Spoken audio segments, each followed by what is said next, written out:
Hi friends, Christine here with Essentially Styled and Lila Rose, and today I want to show you our hair mascara. It's a brand new product and I am so excited about it. And just so you know, if you see this au naturel, yeah, I've been doing that just for you. I am so far overdue and I still have like a month before my appointment, so we'll see how far hair mascara can go. But these are what I'm talking about. I ordered 5 shades for my personal hair just because I want to play around with a little bit. I do have highlights put in regularly, and I've got some natural highlights, as you can see. But we have 12 colors, but I'm just going to use 4. One darker one for a little extra something I'll show you at the end. So I put my hair up this morning in a bun, wet. After putting in some of the detangler spray that we have, and so it's still kind of damp, as you can see, but now you can really see those natural highlights that I want to blend in a little bit. Now I'm not necessarily going to make it all disappear, but it's not going to be the first thing you see. You're not going to see this skunk streak when I'm done. So, and I'm really, as I've let this grow out in anticipation of this, I'm realizing how really gray I have gone. So we will start. Now, as I said, I got 4 shades that I'm going to be working with today, and I'm going to start probably with this one of the more medium, not the lightest, not the darkest. And I'm going to go in and show you. Now, normally I do a zigzag part, and I will probably do that later, but for ease of putting this in, I just did a fairly straight center part from where I pulled my hair back.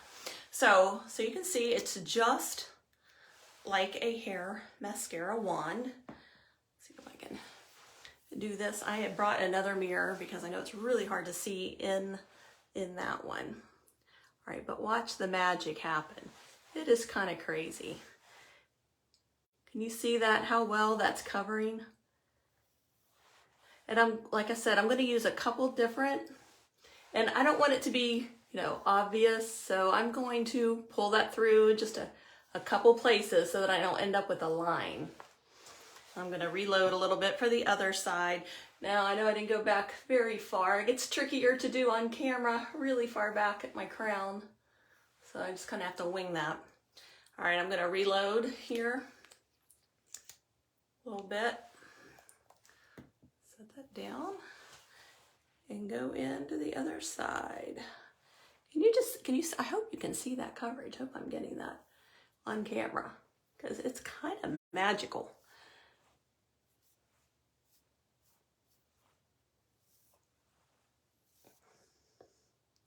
And what I do is I place it, then I kind of roll it down closer to the roots. Whoops, got a little bit dark on that one, I think.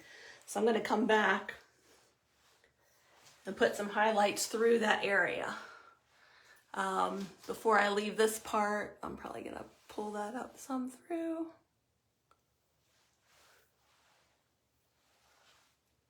I can see. Okay. So there's one color. Now I'm going to come back through. Now, if I want to wait till it dries before I comb through that, but you'll be surprised. That would probably be enough. I would go out, I wouldn't have any problem. That blends in well enough that I don't feel like it's noticeable. But I do want to come back in with another highlight of these 2 lighter shades. I think I'm going to come with the lighter. There is more blonde ones. Another time I may play around with some more highlights to show you through that. But for now, I'm just doing basic coverage. And you can see I'm not covering all the gray. And I do recommend styling your how you want. Like I said, I'll do a very slight zigzag part, so it's really not going to change much. But if I was going to pull my hair up or alter it, wait till you've styled it to see where you need to touch up first. And one of the things I love about the hair mascara, as opposed to, whoops, I guess I still need to hang on to that, as opposed to the sprays, is that you can get it exactly where you want it. Okay, I don't know if you can see that. Oh, I love that. It's coming through, and I can just kind of pull that through for some golden highlights. And once I brush it through, it's going to look even better. So pulling that through. Let me Make sure I'm still in the camera.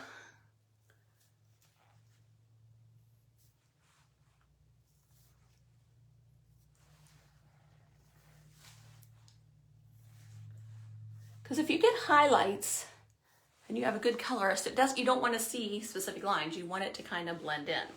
So let me see if I can blend in a little bit of this too.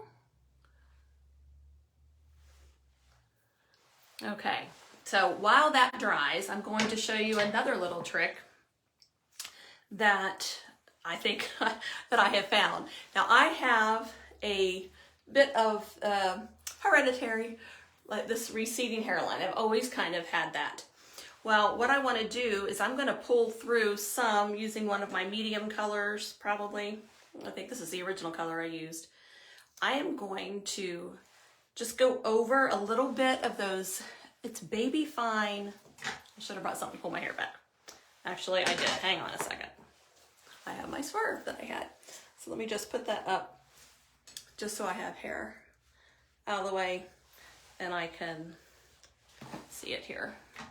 So you can see how that the receding part goes back. I want to go in and I'm going to go in with those baby fine blonde hair that's there. You just can't really see it in that receding part.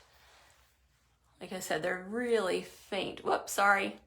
Trying to show you and do this on the wrong side.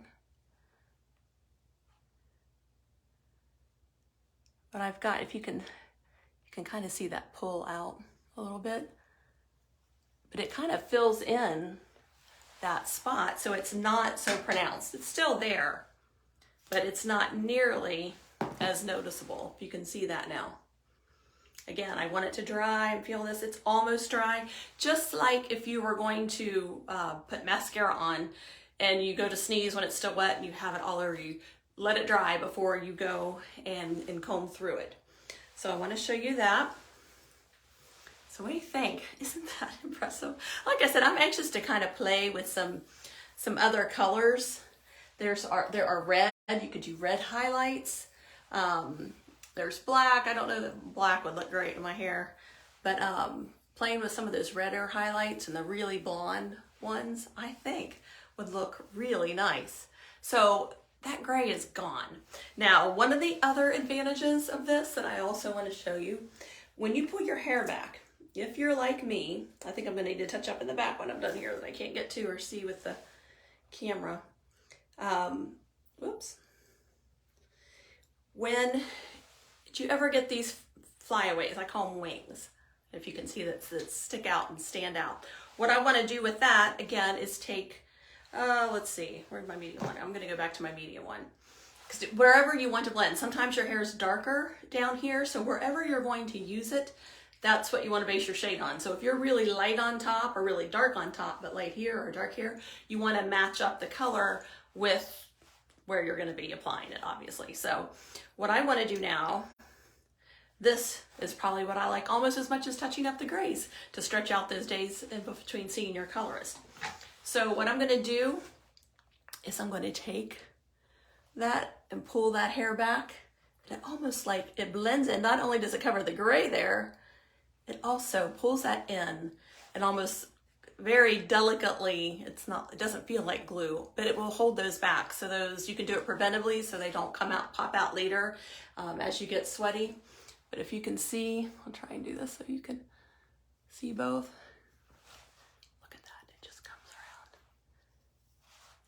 It's magic. And it's going to hold those in place so that you're not going to have those wings. Now, lastly, what I'm going to do with the darker color. So I've used mostly these 3 shades for my hair, the receding part that I did over here, and the flyaways. Now, I want to use the darker one just to darken my brow a little bit. Just to fill in. They're not too bad, but I do feel like I'll show you the difference between applying just a little bit of the hair mascara to my brows. All right, I'm going to choose this side.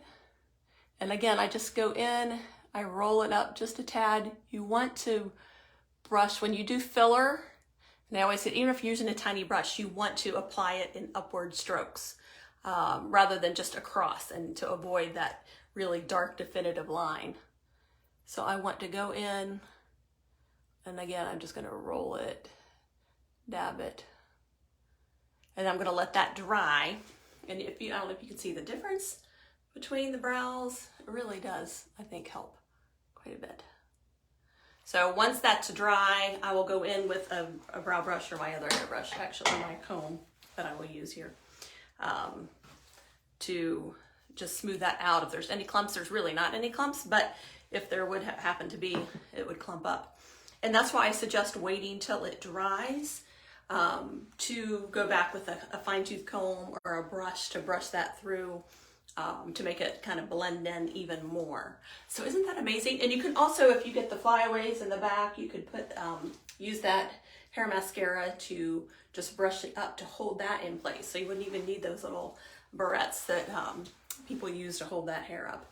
So just a really neat, fun product that we've got now. I hope you'll be able to try it out. Like I said, we have 12 colors. Do not sweat about trying to find the exact color you need. If you want, you can get a couple colors to play with, because I think that's probably going to look more natural. But any 3 of those would blend in with my hair easily. I've tried it with different, and they all 3 make it blend in and aren't noticeable.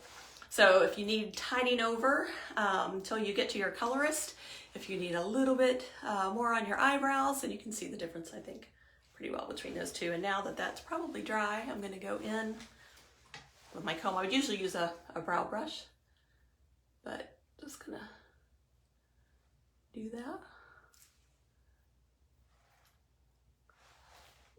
And there you go. So whether you're needing brow, flyaways held back, or touch up until you get to your colorist, we have an answer. I'm so excited. Go to my website. It'll be listed below if you want to check them out. And if you have any questions, let me know. All right, talk to you guys later. Bye.